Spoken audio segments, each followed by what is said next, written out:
Action. Assalamualaikum warahmatullahi wabarakatuh. Perkenalkan, kami dari kelompok 2. Kami akan mengedukasi tentang bencana alam banjir. Kronologi korban tewas akibat banjir menggenangi sejumlah wilayah di Kota Tangerang.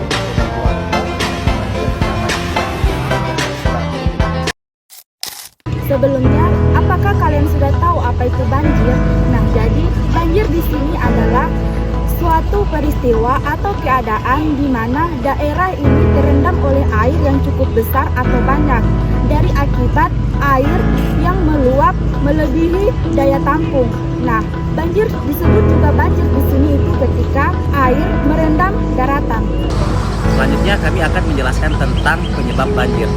Nah, untuk penyebab banjir di sini kami membagi menjadi dua, yaitu pertama penyebab alami dan yang kedua itu penyebab akibat ulah manusia. Yang pertama penyebab alami. Di sini penyebab alami di sini masuk seperti topografi daerah, curah hujan yang tinggi, meluapnya sungai, serta tsunami atau badai laut. Untuk penyebab akibat ulah manusia yaitu yang pertama seperti adanya sistem drainasi yang buruk, pemundulan hutan, pembangunan di daerah resapan dan reklamasi pantai, serta masih banyaknya masyarakat yang akan kurang kesadaran untuk membuang sampah pada tempatnya. Berdasarkan dari definisi banjir, perlu juga kita ketahui beberapa dampak banjir yang signifikan. Yang pertama, korban jiwa dan luka-luka, kerugian lingkungan, kerugian ekonomi, kerusakan properti, dan krisis air bersih. Bisa kita lihat ini adalah salah satu dampak dari banjir, yaitu kerugian lingkungan. Ada beberapa rumah warga yang terendam banjir, dan bisa kita lihat juga ada beberapa warga yang sedang menguras air. Yuk kenali tahap sebelum bencana banjir terjadi. Pantau informasi cuaca dan peringatan dini, dengarkan radio, TV, pantau sosial media resmi seperti BMKG dan BPBD, kenali wilayah banjir, cari tahu apakah rumah Anda termasuk wilayah rawan banjir. Siapkan tas siaga bencana, isi dengan barang penting seperti kartu identitas, KTP atau kartu keluarga, obat-obatan, pakaian ganti, senter dan baterai cadangan. Simpan di tempat yang mudah dijangkau. Amankan berkas penting, bungkus menggunakan plastik, kedap air, dan simpan di tempat yang tinggi. Simpan barang elektronik di tempat yang tinggi. Jika bisa, letakkan kulkas, mesin cuci, dan alat elektronik lainnya di atas kayu atau di atas rak. Periksa saluran air dan got. Bersihkan secara berkala agar tidak tersumbat.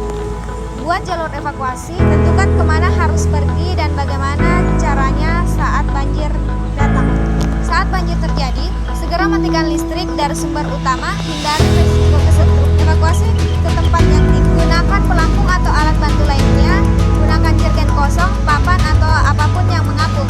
Bantu lansia, anak-anak, dan disabilitas lebih dulu. Jangan menyentuh kabel yang terjatuh ke dalam air. Setelah banjir surut, jangan langsung menyalakan listrik. Pastikan instalasi listrik sudah diperiksa oleh teknisi.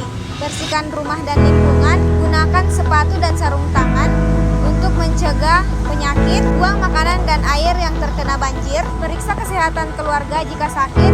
Segera ke puskesmas atau posko kesehatan. Laporkan kondisi ke RT, RW atau BPBD setempat, termasuk kerusakan rumah dan kebutuhan mendesak. Baik, evakuasi yang harus kita lakukan pada saat banjir yaitu kita harus mendengarkan arahan dari petugas atau mendengarkan tanda sirin. Yang kedua itu kita harus mendahulukan ibu-ibu hamil, anak-anak, dan juga lansia. Dan yang ketiga itu kita harus mengajak masyarakat menuju ke jalur yang aman atau ke tempat evakuasi. Setelah tiba ke tempat evakuasi, kita harus memberitahukan kepada masyarakat agar tetap tenang sambil menunggu instruksi selanjutnya.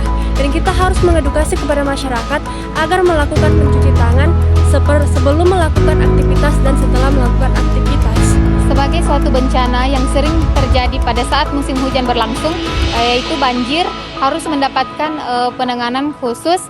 Adapun cara yang terbaik yang harus dilakukan yaitu dengan melakukan pencegahan sebelum hujan datang dan banjir terjadi. Salah satu pencegahannya yaitu menjaga lingkungan sekitar dengan tidak membuang sampah di selokan maupun di sungai. Yang kedua itu menghindari mendirikan bangunan di pinggiran sungai. karena hal ini dapat menyebabkan terjadinya banjir.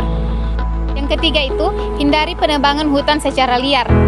Yang keempat itu, rutin membersihkan saluran air yang dilakukan secara bergotong royong dalam waktu yang berkala guna untuk meminimalisir potensi banjir. Nah, jika terjadi banjir di tempat kalian, kalian harus melakukan tindakan-tindakan setelah banjir.